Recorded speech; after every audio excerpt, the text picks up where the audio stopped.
company. All right, great. So I'm Greg Russell. I'm CEO of a company called MitchelLake Consulting here in the city. We do two things. We do high-end exec search, specializing in sales and also product and engineering roles.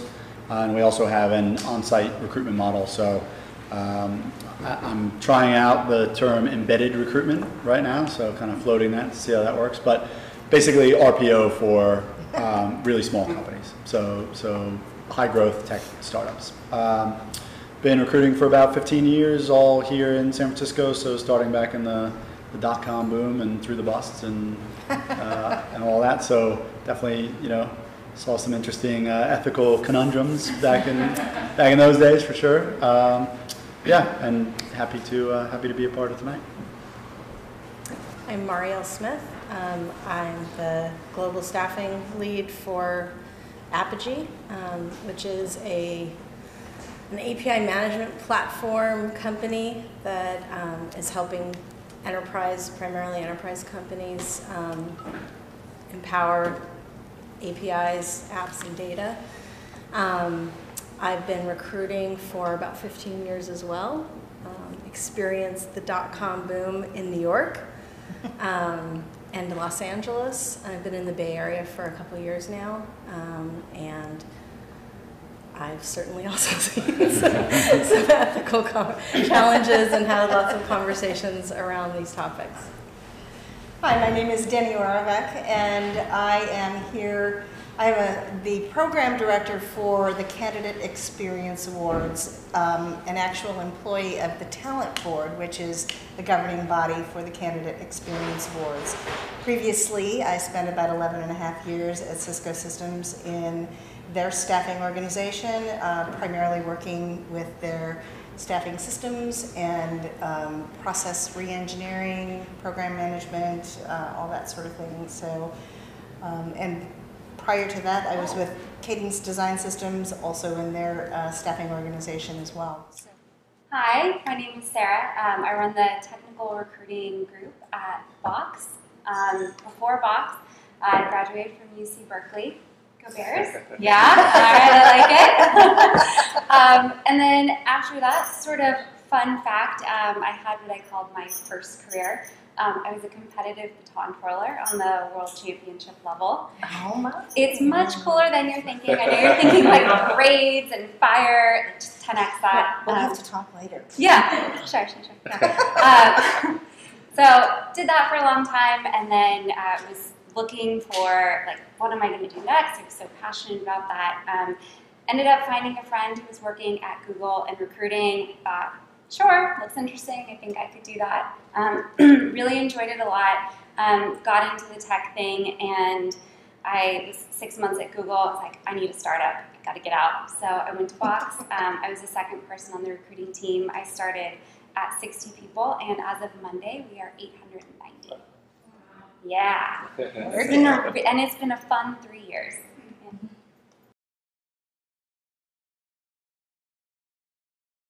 I have a really great one. So this has come up recently as kind of a focal point of conversation in our team, which is dealing with rejections. I think that the standard operating procedure for most of the large companies that I've worked for has been to give a nondescript response via email these days.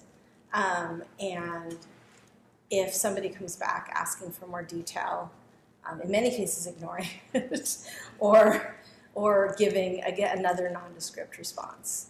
And as a group, we've decided that we don't want to do that.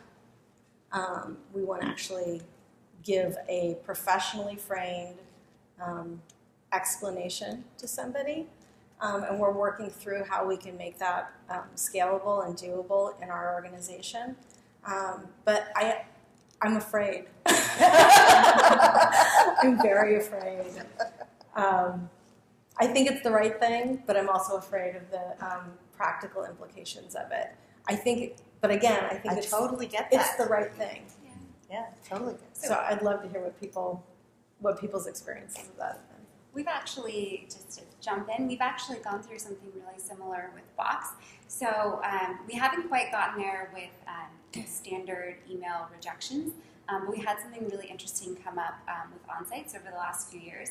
So specifically for engineering, you come in as a candidate, you interview for 5 to 6 hours, it's a long day. So we thought, okay, we're going to put a really nice break in for someone. Our office used to be in California Avenue in Palo Alto. There's all these little cute coffee shops. We're like, okay, cool. During the break for 30 minutes, the recruiter is going to take the candidate out to get coffee, and it became this really nice little thing, and people heard about it, and it just added to the experience. But then what was happening in the background, hiring managers and people had interviewed the candidate already, they were furiously texting around, like they're then texting us some like weird thing, like, yes, we love this candidate, bring them back, or, oh, we're all busy. So it got to be this thing where, you start to walk the person back for coffee, you kind of awkwardly check your phone, and then you get in the door and like, oh man, I just got this text.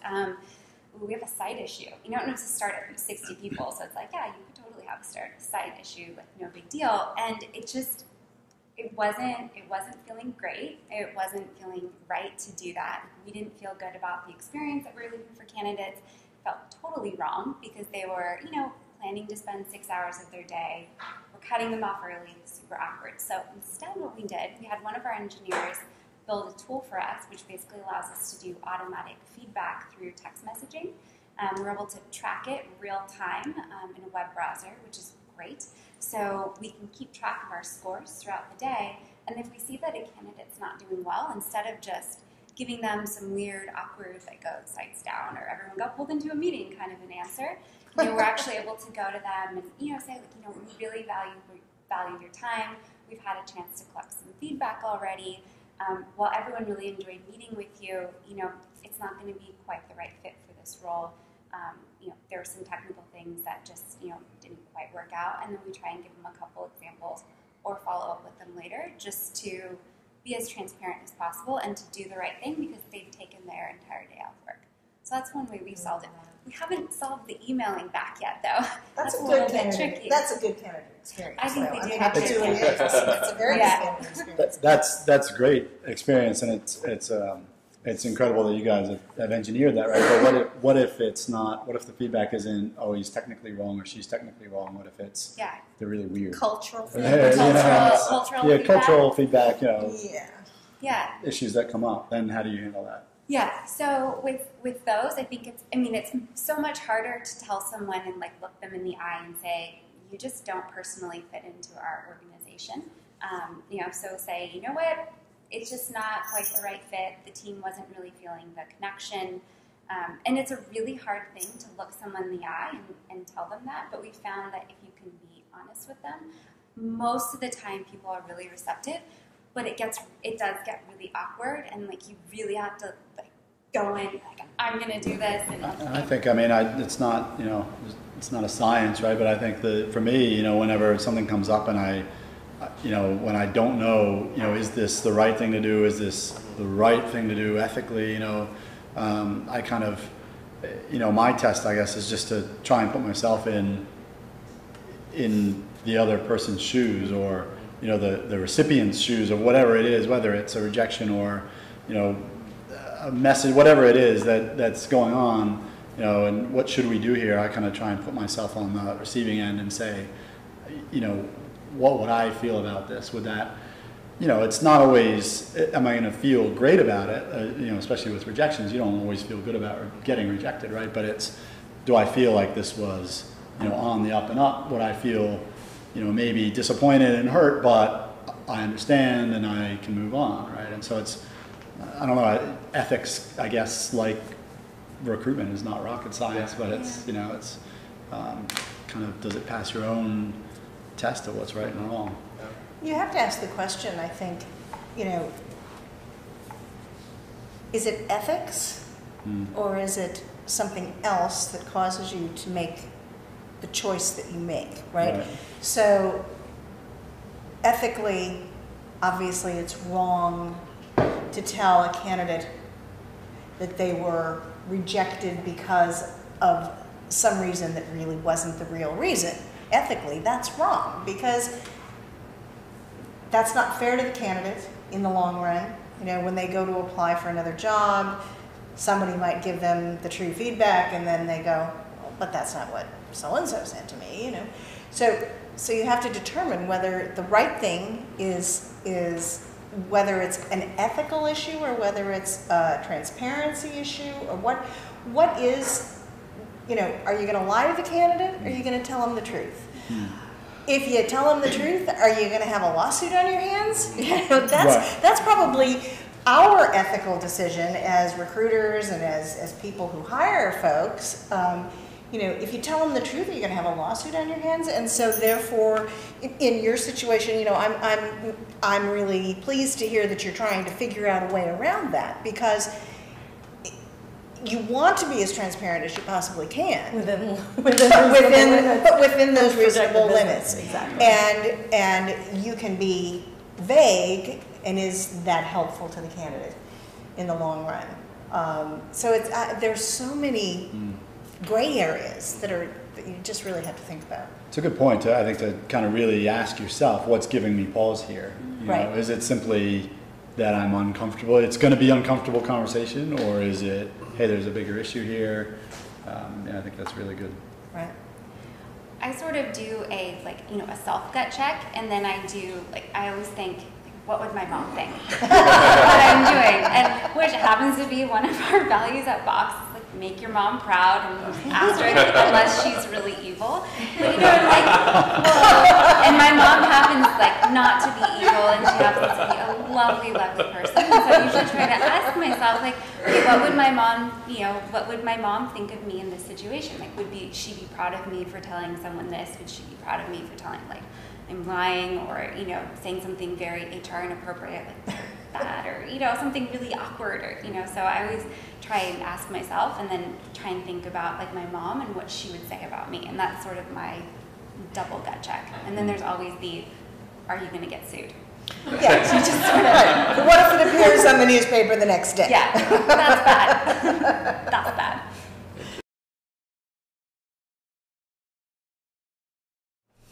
You have to share it. You absolutely have to share it. Okay, so I think John, you weren't supposed to ask that question. Yeah. No, I think that and I can really only speak to being in a startup environment. That's my environment. That's what I know. That's what I'm comfortable in. And with a startup, a lot of the times it becomes a draw for people to want to come to your company because there are things that are wrong. There's things that are broken. There's a lot of work to do, and you're trying to find people to come in and fix them. So it actually ends up becoming a big selling point for us. And so it almost works in our advantage to tell people, all the things that, maybe aren't going so well. They're obviously, we're still privately held. There's obviously certain financial information we can share and not share. So I wish we could share it, but, we don't have the negative problem, which is good, but if you did, that would be something that's hard, but as a privately held company, they could sort of work in your advantage that you can't actually share it. But as a startup, it's great to share what's not going well. So I think your question's a really interesting one, because you can find yourself in a situation where you are recruiting for a hiring manager who just runs through people. They just cannot keep somebody on their team. And I think that becomes a real challenge, because how do you kind of expose that aspect of the job but not turn the candidate off, right? Not turn the candidate off, not turn them away, because they might be really qualified to be able to do the job, and maybe, who knows, turn that piece of it around.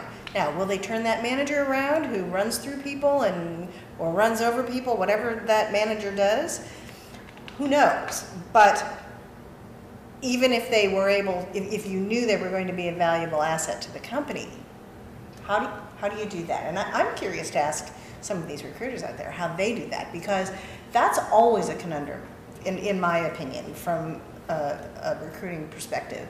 You've got a difficult manager. You've got a very, hopefully, clear job description, because I think it all starts with the job description and whether or not that's correct and clear. But beyond that, if your job description's right and the person fits it, but the manager's really hard to work with, I could have said something else, but you know, hard to work with.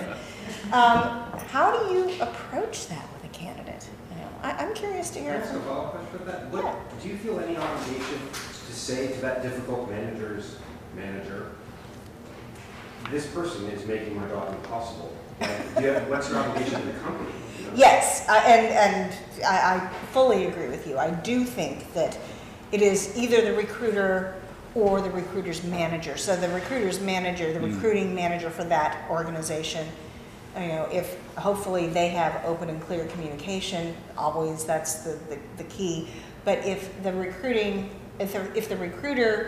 can go to their manager and say, look, I've recruited for this position 5 times in the last year, and this manager is just killing us. Is there something you can do to help? I think that's an absolutely appropriate thing to do. But it doesn't necessarily negate the fact that you still have to recruit for that manager, right? So what do you do? And that's also a practical solution or issue as much as it is ethical, right? It's you know, we're being blocked from doing our job here, right? So it's escalating that so that you can actually get your work done, be successful, right? And so yes, there's an ethical side of that as well, but there's a practical side that maybe almost trumps that sometimes, right? Like I need to get this done. Yeah. Also, I think on that to that end, I think it's important to decide how we define success in recruiting, and just filling a rec is not everything, right? If we're filling the rec over and over and over again, any recruiter worth anything is going to have a problem with that. Right. And you know, I've been in situations, I'm sad to say, where I just had to resign from a job because, you know, I tried to go through the regular channels, work with HR, identify the problem and solve the problem, but at some point, you know, in a way we're salespeople. And if as salespeople we're selling a broken product that's not going to work and is, you know, consistently not usable to its users, then we have a problem that's way bigger than me as a recruiter and my ability to do my job. Well, I also think, I think it's interesting. You've got a panel, right? It's filled with people who have done or are involved in on-site recruitment, or you know, from within the company, right? And so we've almost, in some ways, I think we've got a different built-in filter than, say, an agency recruiter, because we're, you know, we have to turn up every day and look at the hiring manager in the face, look at the people that we placed in the face, right? So if you sell them a bill of goods and they figure it out within 2 weeks, they're going, you told me this, right? And so there's this, you know, this different filter, I think, than maybe with our, you know, our cousins on the agency side. I truly believe that. You know, I think that the folks that are providing that service like your company does, they're in a very difficult situation because they have to focus on the manager as well as on your client, who is really your client. Your client is both your candidate and your manager, you know, or your company that you're working for. And so you find that, you know, in that situation, where does the ethics come in? Who are you going to tell the truth to? Are you telling the truth to the company? Are you telling the truth to the candidate? Are you telling the truth to both? How are you doing that in a way that is going to let you keep your account, as well as give your candidate the respect that they deserve? So. And I think something else you mentioned there, right, is the kind of the personal aspect, right? So that you're not selling, you're not going, yo, this thing's going to blow up and, you know, it's going to be a $5 billion company and blah, blah, blah, right? But it's that you're selling on what you truly believe about the company, right? So that you're selling on, you know, that you are trying to make a good fit, right? And when you believe that you have a good fit in front of you, that you're able to say with conviction, I think, you know, that I'm making a great match here, and here's why I think that you'll be great in this role. Here's why I love working here, and why, you know, I'm excited about the future, right? And it's not, you know, necessarily about the $5 billion valuation or whatever, but it's about all the little things. And I think that belief comes through, right? And so it's a very strong sell, very, very strong. I think more powerful than, you know, the hype. But if it's coming from a place of honesty, then you know, I think that's where you want to be. Well, and I think that begins with really good listening. That's right. Right? Mm-hmm. When That's you're, right. you know, as a recruiter, when you're talking to a candidate for the first time and understanding their motivations and their drivers, if you're really listening well, That's right. you'll be able to tell whether that person's a likely fit, and you'll know how to merchandise the opportunity. And if you feel like you're stretching, that should be a red flag. Exactly. It's all about integrity, right? I mean, when you really think about it, it's all about integrity. And in the sales world, there's something called integrity selling. And it's all about finding the benefit for the person that you're selling to. And I fully agree with you. Recruiters are salespeople, and they are because they are selling the company to the candidate. But it is about being integrous and making sure that you are telling them the truth about what the situation is.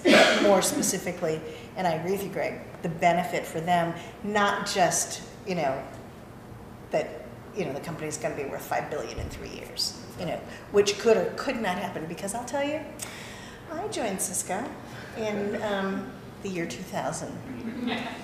I got the very last stock split. The very last stock split. Those sign-on options never saw the light of day in my 11 and a half years that I was there. So, you know, it is what it is. But I stayed. And I stayed because I liked what I was doing. And I stayed because the job was good. And I stayed because I was respected. So there's, you know, there's all of that. But the bottom line is that $5 billion promise is not necessarily always going to come true. Right? And so it's about what's good for them. One way at Box, you know, that we as recruiters try to keep ourselves honest, I think it just kind of comes down to the fundamental way that we've set up our recruiting team. So we are in-house, you know, we're not an agency, you know, and I know a lot of in-house recruiting teams are set up more like agencies, where you get a fee for a placement. So our team doesn't work like that. Everyone is full-time. Everyone has a base salary, and you know, everyone, of course, like, you have to have individual goals and you have to have numbers that you want to meet. But as a team, we're all responsible for our number. And so, like, specifically in engineering as well, we also work with the engineering team to fill those spots. So the way our VP of engineering has worked with us is, you know, like, together, like, this is our shared responsibility. So it's not just on us and it's not just on them. So we don't, you know, ever have to feel like we're going to oversell. And then I think also just like the feeling that overselling and, you know, the overpromising, I think it also comes down to who you hire as well. I think that our team is by far the pickiest team in the company, but who we actually hire into our group. And we specifically look for people who are authentic and who are really passionate and who aren't just looking to come in and make, you know, like X amount of money. That for them, it really has to be, you know, working hard with smart people and GSD, so getting stuff done. The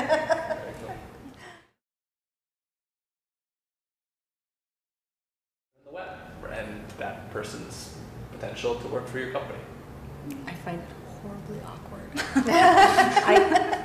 I not very long ago, there was a candidate, and thanks to Entelo, I saw that they were on Meetup. They were part of a Meetup group that was related to burlesque or something. And I was like, I was laughing so hard to myself, and I just couldn't control myself. And I pulled over one of my coworkers, and I'm like, you're not gonna believe this. And I was like, that was so wrong. Why did I do that? We didn't hire the person, thank goodness, for other reasons. But it's just like, I don't know, like, people just should be thoughtful about what they're making public. Well, that's the thing. That's the thing, right? I mean, I think it's, in some ways, I think it's less of an issue than we build it up to be, because it's not, it's just a medium, right? I mean, if you're not protecting the stuff, and if you're you know, tweeting publicly about something, if you're not protecting your Facebook page, I mean, it's the same thing as standing on the street corner and, yelling about burlesque or whatever it is that you're yelling about, right? If you may have controversial views, whatever. And so, I don't know what would happen if your future employer walked by and you were doing that? Like, is that protected, or is that in the public domain? To me, it's. Well, I think the challenge is a legal one. Yeah.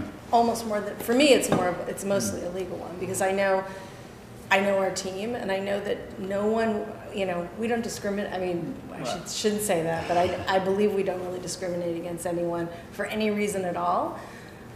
But the challenge is that if anyone can prove that you looked at that, Right. there's, you have a potential lawsuit on your hands. But do you? It's public. Yeah, it's public, right? So that's the This question. is what I've read. That's I don't know. really the question. I don't know the answer to that, whether it's legally you can be liable for looking at someone's Facebook profile and not hiring them. They can claim discrimination, but if it's information that they've made public, I don't know how they would have a case, to be honest with you. Now, there certainly are laws on California where employers can't ask for, say, your Facebook password to log in. right. Right. That's Right. pretty cut and dry. Right, But exactly. when we're talking about, But if they make all their pictures public and they, you can see that they're a party-hardy kind of person, and and you decide that that isn't a fit for your company because your company is maybe a more conservative type of organization, is that illegal? Well, I've read, and I am not an HR person who knows the law. Full disclosure. But I know that I have read recently some articles about it pertaining to this topic, the claim that you are theoretically liable for a discrimination suit. Yeah, I mean, I think, well, the problem is, right, because there's all kinds of information on, say, Facebook or Twitter or whatever, so it's hard to say, well, I saw this, and that's why that colored my decision, but this other thing didn't, right? And it's hard to kind of say one or the other. I think it's very hard to prove, Yeah. but I mean, I think, we talk about this sometimes, on our team, and I tell my guys, look, you should be looking at LinkedIn and using Entelo to look at, for instance, to look at, GitHub and places where evidence of someone's work product is, right, or their history, their work history, and you shouldn't be looking people up on Facebook. What they're doing in their free time isn't. I can't think of very many instances where that's going to qualify or disqualify them for the job that you're looking at. I mean, I very much agree with you that I feel like a lot of times with social media, I mean, it's made out to be a much scarier thing than it actually is. And again, it could absolutely be the environment that I'm in, but like at our company, everyone is friends with everyone on Facebook, and you see what everyone is doing on the weekends, and it's not a big deal. And if someone goes out and they're out till 2 o'clock in the morning and they like glow sticks and Right. I actually can't even think of anything really strange and off the cuff because I think that's pretty much baton twirling in a nutshell. But it's totally weird. It's fine. It's okay. It's really cool though. I don't know. Like I think that for the environment that that box is in, like I think that people with weird, quirky things, it ends up very much being an asset. A lot of people at our company, we also have a world champion juggler, like that's just cool. And so, Facebook and social media, like it helps us find out those things about those people and makes it beneficial. Granted, you can't hire them for that, but then that's why you have an interview process that's structured and you ask the same questions and you have scores and you calibrate and all that other stuff. Exactly. It's a bigger question, right? You're asking a question about, all of this discussion, I guess, is about privacy as well, this thread that we're on. It is. None of this is going to matter in 20 years when, when drones the size of a fly equipped with video cameras cost $5 and nothing you do is going to be private, right? So. Right, exactly. well, if you have a blog about neo-fascist whatever, and that's your thing, I don't think you can consider that private. That's right. It's not. in the public domain. Right. That's right. You're publishing. You are publishing that information as much as if you were, had a printing press and handing leaflets out 30 years ago, right? So. No, But like, I mean, most of the time though, like realistically, like Yeah. if you do have a blog about like neo-fascist, you're probably, and that's what you write about, you're probably going to be pretty proud of it, and you're probably going to put it on your resume or bring it up during the interview process. Then it becomes fair game to talk about, and then, you know, if the person, you know, talks about it respectfully, like, okay, cool, like they have their own thing, you know, but if they get, you know, all over the place and Evangelistic about it. evangelistic and they make Yeah. everyone uncomfortable, then then you have an interview process that has a check and balance, and you've now weeded the person out. So I think that I think that if people are fanatical about anything, like it's going to come out in the interview. You know, it's a stressful situation. They're probably going to say something they shouldn't say, and like it's going to come out. I had a candidate once who had a portion of this person's career was working on political campaigns for Republicans. And I am not a Republican. I'm on the other side of the spectrum. That was just my own personal judgment call. And I looked at the resume and I'm like, what? I don't know if I'm going to like this person. Like, I immediately had that judgment, which was total bullshit, right? But totally natural. Yeah, Right, it's right. a human Instinctual. reaction. Right. So, and then, it turns out the person's fantastic. Yeah. I'm like, we gotta hire this person, no brainer. Turns out this person is not a Republican. That was just a job, right? So maybe the neo-fascist blogger is like blogging Right. because it's a job. Maybe it's a satire on Jon Stewart. I have no idea. You don't know. Well, it's also, I've always, we work with little startups, right? So none of our clients do background checks, although one of them did for a time because of the types of clients that they had in a certain industry, and they needed to do background checks. And it's, I've never been kind of comfortable with that either, because so if you find out that somebody had a DUI 20 years ago, should that disqualify them from a job? Would that be ethical to disqualify them? That's actually generally not how it works. So generally, you go about 7 years, 5 to 7 years back. Right. Okay. So and still generally, 7 years ago. generally, what happens is that somebody that has any sort of a criminal instance that's likely to come up on a background check is aware of that. So if it's a good candidate, they will tell you when you ask them to do a background check, hey, heads up, I had a DUI 2 years ago.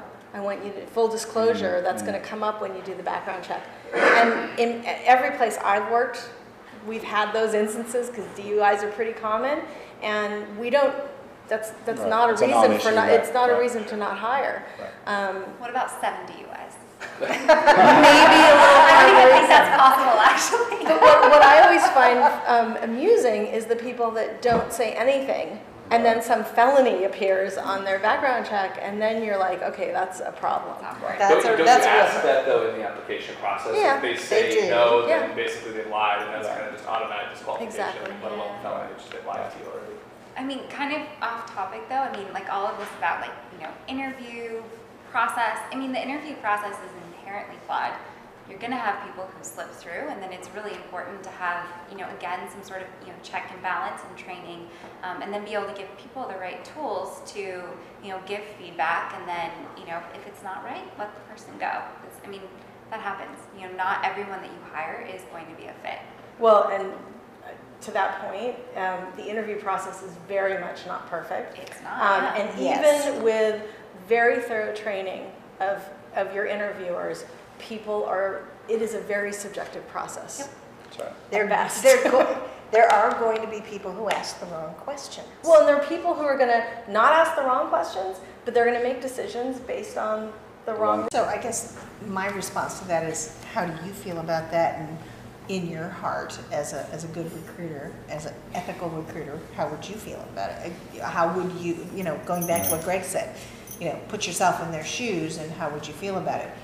On the other hand, is there a way to approach that same issue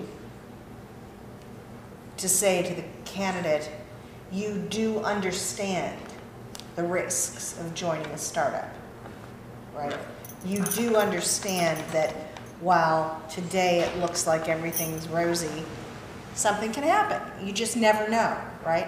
So you have to weigh as a candidate, you know, and this is my own personal perspective, not from a recruiter, not from any of my past experience. But if I was in your shoes, I feel like I would have to say, do you understand the risks of coming to a startup like this? Because it can go great, or it can go bust. You know, you've got two ends of the spectrum, or it could be right down the middle. I want you to make sure that you're making a decision that's good for you.